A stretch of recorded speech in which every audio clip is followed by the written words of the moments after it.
National's not promising people $125 a week. Well, they're saying that if you've got two kids across a fortnight, you might get something that's akin to that. This is the thing about the National Party. It's all We're in the thick of it. That's simply not true. All that happens is that production goes a leaders' debate. Well, it was sort of billed by TVNZ as a boxing match, but it was sort of more of a game of croquet, a little bit dull and a little bit slow. Lots of handshaking and promises on the campaign trail.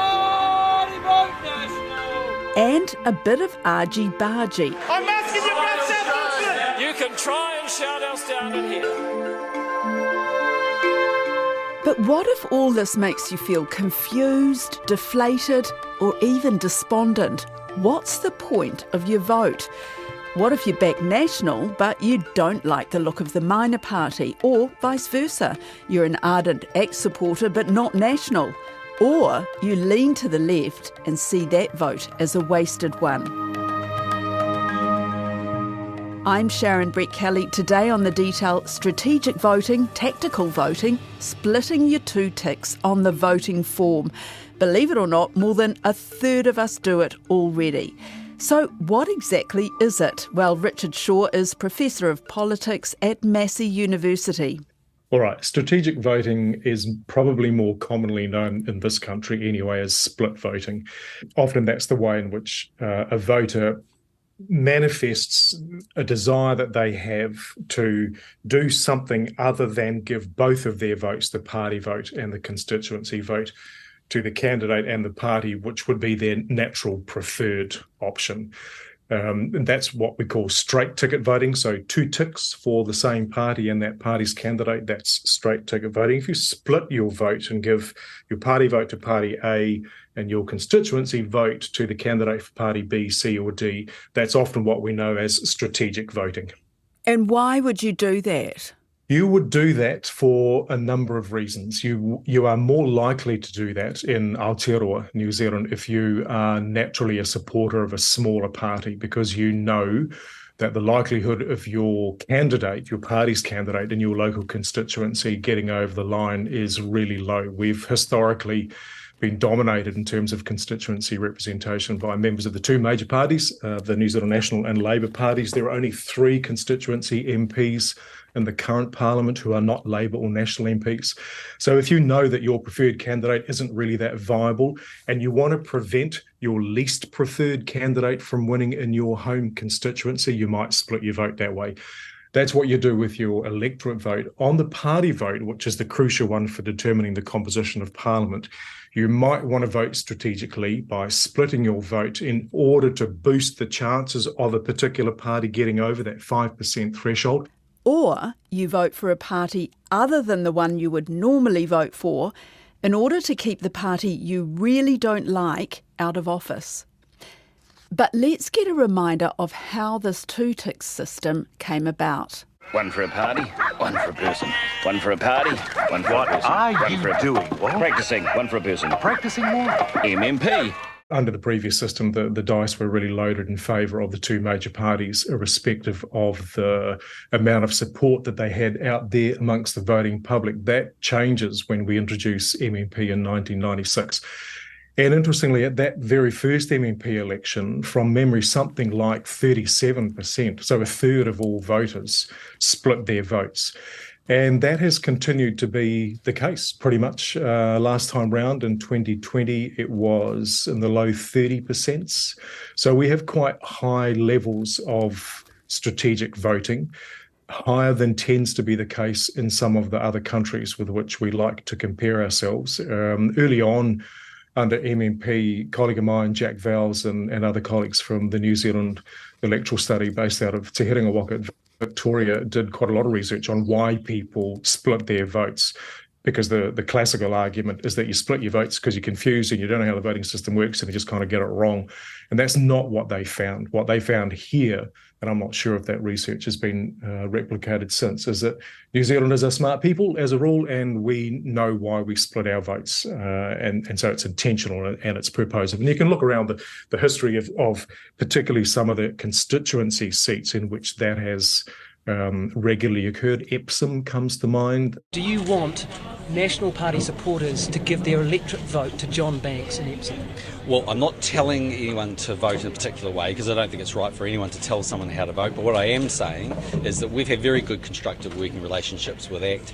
We wouldn't be at all unhappy if they were back in Parliament. And if they decide to tactically vote and split their vote, I wouldn't be at all unhappy about that. Wairiki in 2020, Auckland Central in 2020, and both Wairiki and Auckland Central, 30% of people in those constituencies who party voted Labour gave their candidate vote to either Chloe Swarbrick. They said we couldn't do it, but we did. Or Rawiri Waititi. The Māori Party is back! In order to make sure that their respective parties had a greater chance of getting into the House. So we tend to know what we're doing. The rates are quite high, and we've always done that under MMP. Yeah, well, I'm actually surprised at that figure. So it means that voters are really thinking about politics and about what the various politicians and what the parties stand for. Yeah, I like to think that's what it means. It might mean some other things as well. I mean, I know what the conversation that we're having and the conversation that most people are having at this time of the electoral cycle has to do with who's going to form the next government. But one of the things about our constitutional and electoral arrangements is that when we go into cast an advance ballot on the 2nd or the 3rd of October, or we go in on the big day and we cast our 2 votes, we're not directly voting for a government. We are not voting for a prime minister. We do not directly elect members of the cabinet. What we're voting for is a parliament or a legislature. And for some people, voting can be an expressive act. They vote as much with their hearts as they do with their heads because they've got a long attachment to this person or that particular party. And it is also the case that for many people, the composition of the parliament in descriptive terms, in demographic terms, is really important as well. So you have people who vote for a person because they like the look of that person. They want more of those people in the New Zealand parliament. They want a more diverse and a more interesting looking parliament, and one that better reflects the demographic diversity of the country today. What do you think is different this election to previous elections? Is it the rise of the minor parties? Is it that will influence people's strategic voting?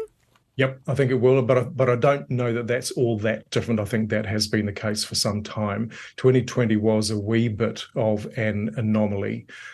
And one example of that is that you had a certain proportion of people who would ordinarily vote national who gave their party vote to the Labour Party under the leadership of the former Prime Minister, Dame Jacinda Ardern.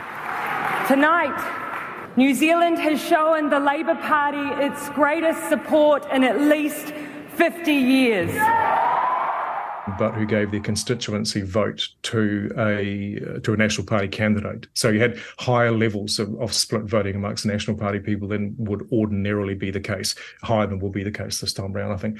Yeah, that's an interesting question because the combined vote share, so the popularity amongst voters of National and Labour, if we're going on current polls, is in the sort of mid to high 60%, which is relatively low historically. But that combined vote share has been slipping over the years, 2020 aside. And you're more likely to have split voting in a highly contested electoral landscape. So the greater the popularity of parties other than National and Labour, the more likely we are to see party voters looking to split their votes, simply because the likelihood of one of the 2 big parties forming a government by themselves is reduced. I mean, it's only happened once in the 10 elections or so that we've had under MMP, and that was 2020. Unlikely to happen again anytime soon. So yeah, the minor parties become really significant, both as far as the sort of colour of the New Zealand Parliament is concerned, but also the process of government formation, which happens after the election. Here's a question that's sort of out of left field, but why would someone decide to vote for Top? A new poll out tonight reveals a steep climb for the Opportunities Party in their bid to become the newest party in Parliament.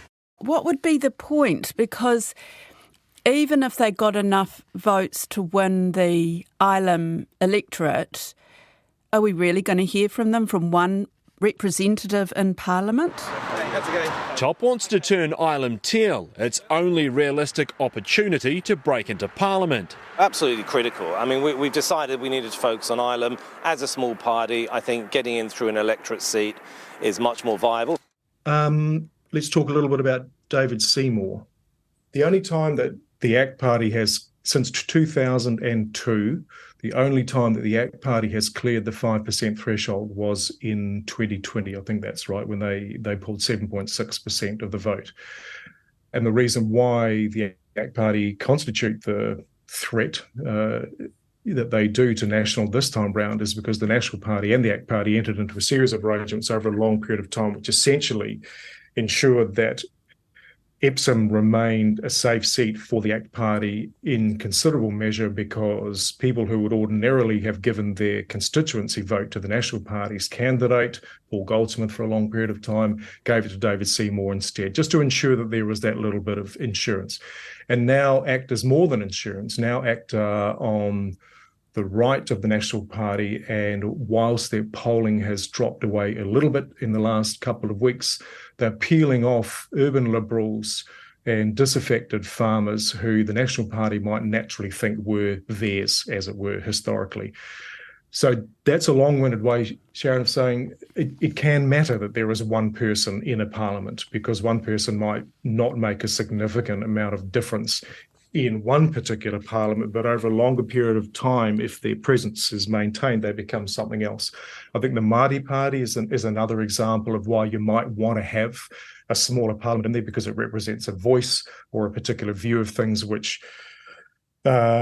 is considered to be important by some voters, irrespective of the probability or otherwise that they will form part of the parliament. We have gone places and we have said things that no other political party could ever say for our people. And it is our time to take our rightful place as tangata whenua in Parliament. So it's not just about influencing government. There's a lot of policy that is produced by the New Zealand Parliament, which is not necessarily government policy.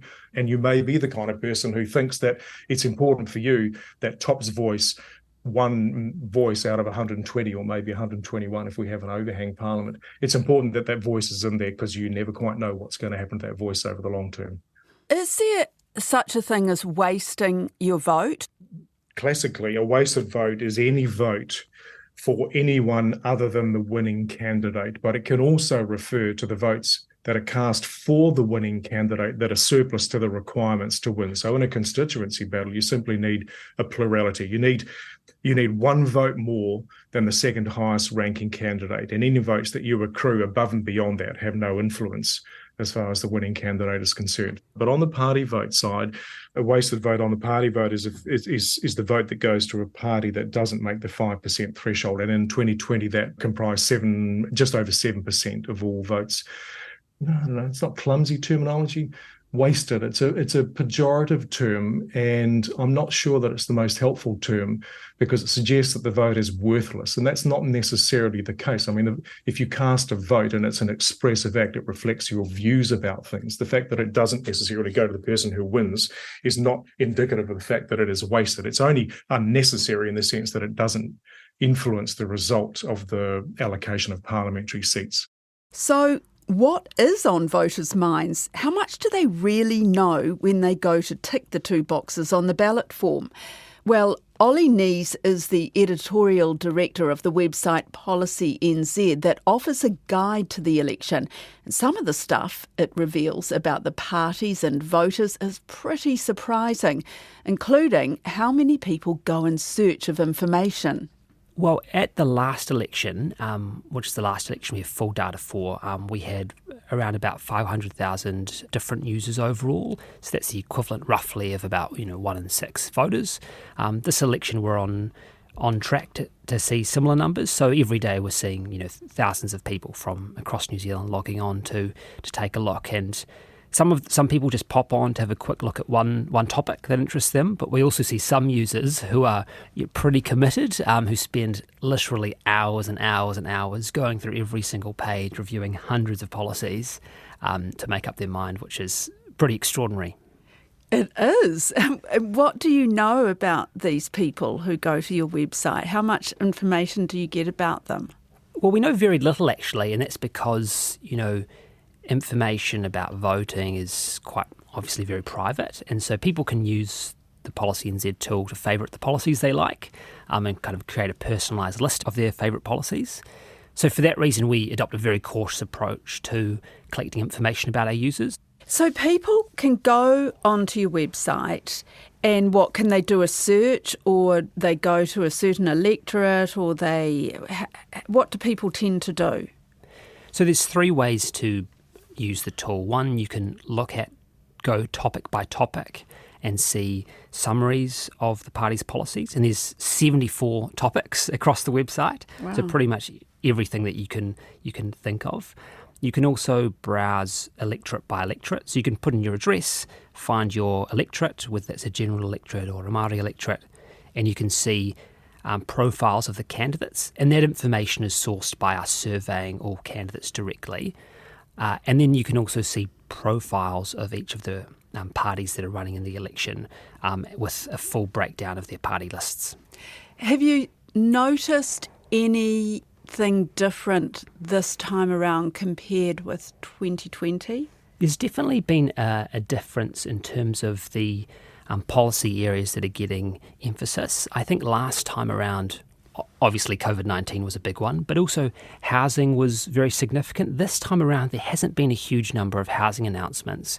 However, cost of living issues, so incomes, policies, changes to tax rates, that's very big this election.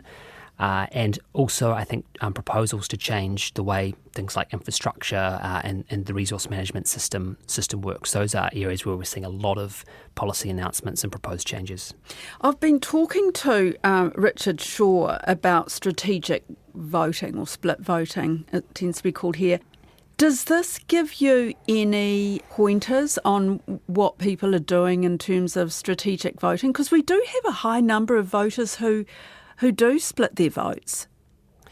Well, from Policy NZ, obviously we can't see which way people are voting, but I think for people, it certainly does help, I think, in an MMP environment where people often are weighing up different considerations and possibly considering to vote for different parties. I think it's because, minor parties can play a really important role in governments and in coalition negotiations. And so even if you think you're not going to vote for that party, it can be useful to know, well, actually, what does this minor party that's going to hold the balance of the power actually propose, and what might they get in coalition negotiations. And I see that Policy NZ has actually branched out into international partnerships for overseas elections. I think there's a growing demand for information like this. At the moment when there's, I think, increasing concern about misinformation, people are increasingly wondering whether they can trust everything they read. So I think sources of information that just set it out clearly are increasingly valuable to people. That said, yes, I've been a part of the team that's made this tool. Clearly policy is important, but it's not the only thing. And I think parties, when elected to government, won't enact all their policies, but also they have to respond to unforeseen circumstances. And no matter what their manifesto says, you won't know how they're going to respond. So that's when I think it's also important to consider things like, who does this party represent? Does this represent people like me, or does this represent something else? Okay, question for political nerds. Which parties have the most policies? Surely the biggest, National and Labour. Wrong, says Ollie. The minor parties in Parliament, such as the Greens and ACT, tend to have by far and away the most policies. And I think this tells us something about the reason in which policies are announced. They're not always just announced because they are just a straightforward commitment. Sometimes they're used as a way to, I guess, get attention. And if you're, Labour or National, you don't need to do a lot to get attention in the media. But if you're a smaller party, often having an announcement is a good way to get into the conversation. Who has the most policies? I'm pretty sure it's the Green Party, followed by ACT. Is it? It is. And certainly Labour's a long way down there, but that was the same with the National in 2017. I think for parties that are currently in government, they tend to have less announcements, in large part because they're campaigning on what they've done in office already. So they will announce a few policies as, I guess, a sweetener or an indication of the direction they want to go. But if you are in opposition or out of Parliament, you're more likely to announce a whole lot more because you are obviously proposing a change of direction. Yeah, what about New Zealand First? New Zealand First has a very specific policy style. They tend to have just a long list of quite brief policy commitments. So by contrast, the Greens release quite long documents with a lot of explanation. New Zealand First tends to have short propositions that are a mixture between very localised, like commitments to, for example, build an aerodrome at Dargaville, and then very broad statements about big kind of general directions of travel.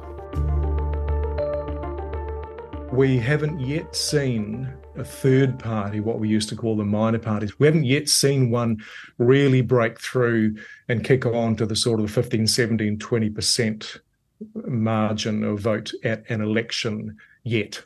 But it will happen. It will happen? Yeah, I think so. I mean, I think what we are seeing is the slow distribution of political support away from the two major parties, that combined vote share, depending on what it is on October the 15th.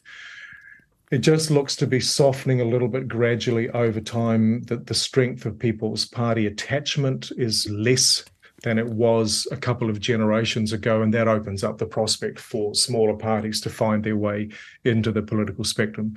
What would you say to young people, to first-time voters who tend to vote left, and they might be looking at the polls right now and thinking, well, what's the point really? It's kind of a worry, isn't it? It could be a worry. I'm not sure. I've not seen data indicating that is the case. It's certainly a theoretical concern. There's been some talk about it in the media. Voting is habit forming. If you vote the first time that you are eligible to vote, then you are likely to continue to vote for the rest of your life. And the reverse also applies.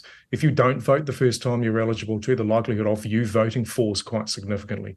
So as far as the contribution or the participation of people, young or otherwise, I don't think this is necessarily just a young person's issue, but the extent to which we contribute in the democratic processes that we have in this country, voting is really significant. It's simply significant because governments do stuff and governments have consequences for people's lives, so it matters who forms the government. By not voting, all you are doing is increasing the likelihood that the other guys will form a stronger government, and you are reducing the likelihood that your people, whoever they are, will comprise an effective opposition in the parliament and position themselves for subsequent elections. So it's not a course of action that I'd recommend one way or another.